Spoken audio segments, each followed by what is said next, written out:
बिजली चमकती है तो आकाश बदल देती है, आंधी उठती है तो दिन रात बदल देती है। जब गरजती है नारी शक्ति तो इतिहास बदल देती है।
एक महिला जब अपने जुनून के साथ काम करती है तो वो काम करके दिखा देती है जो कोई बड़े बड़े भी सोच नहीं सकते हैं। जी हाँ, आज हम बात करेंगे खास महिला से, लेकिन उससे पहले बहुत बहुत स्वागत है आप सभी का न्यूज़ प्लस 21 पर। मैं हूँ आपके साथ ललिता चक्रधारी।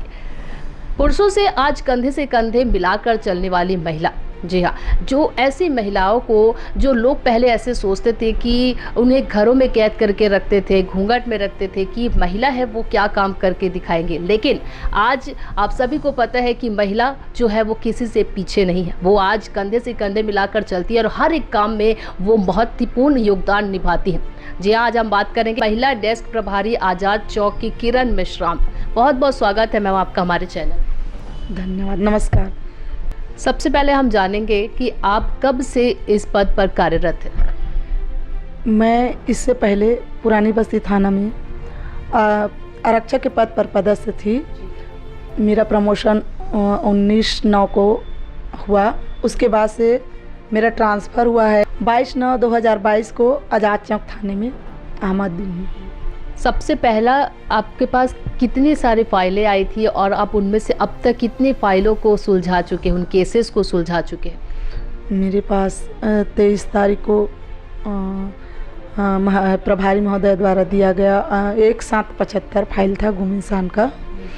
तो मैं कुछ मतलब 1-2 दिन तो थोड़ा से नर्वस रही कि कैसे ये करूँगी करके, सॉल्व करूँगी करके। उसके बाद तीसरे दिन से मतलब काम करना चालू की। और जैसे मतलब अब जिस मोहल्ले के 2-3 फाइल एक साथ रहते थे उसको लेके मैं स्वयं अपने स्कूटी से घर जाती थी और घर जाके मतलब परिवार वाले के माध्यम से फ़ोन नंबर लेकर और इधर उधर से आस पड़ोस से सब पूछ के मैं उस केस को सॉल्व की हूँ। जब आपके पास ऐसे जब आप किसी को जो गुमशुदा लोग रहते हैं उन्हें आप ढूंढते हैं तो आप उन्हें किस अवस्था में पाते हैं या फिर कितने साल से वो गुम हुए रहते हैं? वो रिपोर्ट जो रहती है वो दर्ज हुई रहती है, लेकिन कितने साल के बाद वो मिले रहते हैं? वैसे तो फाइल बहुत पुराना है। यहाँ 2002 से 2022 तक का फाइल मुझे मिला हुआ है।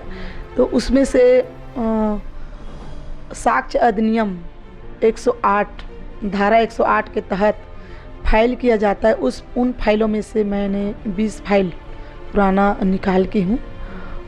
मैं घर जाकर जिसके घर से गुम इंसान हुआ था उनके घर जाकर सूचक का या फिर सूचक नहीं है तो उनके परिवार किसी एक सदस्य का बयान लेके आई और बयान लेके आने के बाद 100 धारा साक्ष्य अधिनियम के तहत 108 धारा के तहत उनको फाइल की हूँ।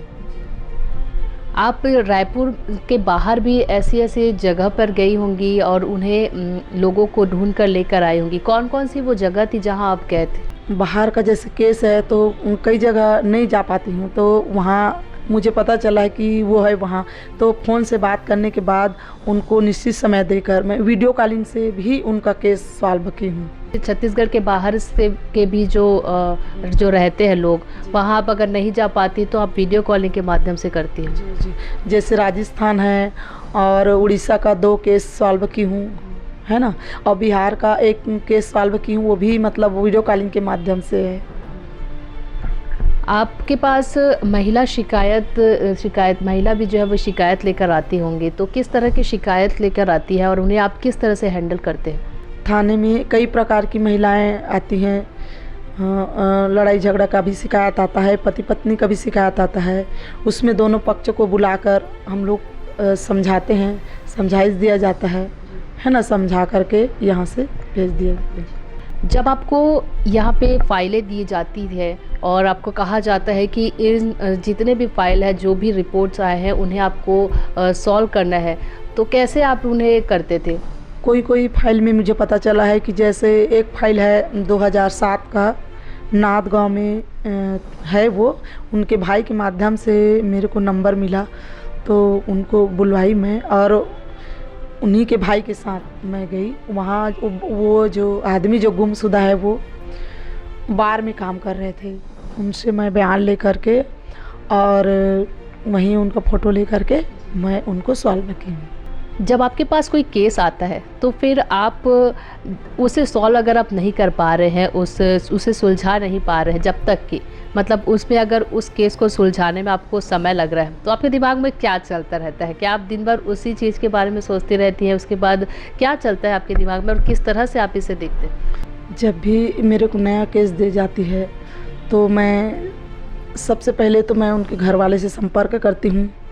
मैं स्वयं अपने साधन से उनके घर तक पहुंचती हूं और उनको बुलवा के मैं पूछताछ करती हूं, और जब तक उनका केस सॉल्व नहीं करती तब तक मेरा दिमाग में यही चलते रहता है कि कब तक मतलब कब इनका केस सॉल्व हो और मैं कर पाऊँ उसको, जितना जल्दी हो सके जल्द से जल्द कर पाऊँ। जी, अब हम आपके बारे में और कुछ जानना चाहेंगे, आपकी निजी ज़िंदगी के बारे में, कि एक महिला जो है वो कहा जाता है कि वो घर परिवार को भी संभालती है और साथ ही साथ जो अपना काम है वो भी बखूबी निभाती है। आप कैसे मैनेज करती हैं अपने परिवार को भी और साथ ही साथ अपने काम को? एक महिला के लिए घर परिवार भी बहुत ज़रूरी है। जब तक मैं घर में रहती हूँ अपने फैमिली के साथ, अपने बच्चों के साथ रहती हूँ, जब ऑफिस आती हूँ तो मैं ऑफिस आने के बाद यहाँ का केस को कैसे सुलझाना है, क्या करना है, इसी पर फोकस देती हूँ। एक महिला होने के नाते आप महिलाओं को क्या संदेश देना चाहेंगे हमारे न्यूज़ प्लस 21 के माध्यम से? आज हमसे आप बातचीत कर रही हैं, न्यूज़ प्लस 21 के दर्शकों को क्या कहना चाहेंगे?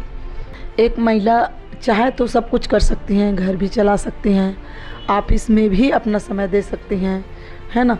किसी भी कार्य को करने का एक लगन होना चाहिए, वो ज़रूर कार्य में सफलता मिलेगा। बिल्कुल सही कहा आपने, अगर काम के प्रति जुनून और लगन हो तो सफलता निश्चित ही है। तो ये थी हमारे साथ किरण मेश्राम, जो कि महिला प्रधान आरक्षक है थाना आज़ाद चौक की। बहुत बहुत धन्यवाद मैडम आपका। आपको भी धन्यवाद जी। तो इसी तरह से हम आपको तमाम अपडेट्स हर एक क्षेत्र से अपडेट कराते रहेंगे। आप बने रहिए न्यूज़ प्लस 21 पर। कैमरामैन मोहम्मद अजहर के साथ ललिता चक्रधारी, न्यूज़ प्लस 21, आपके हक की बात।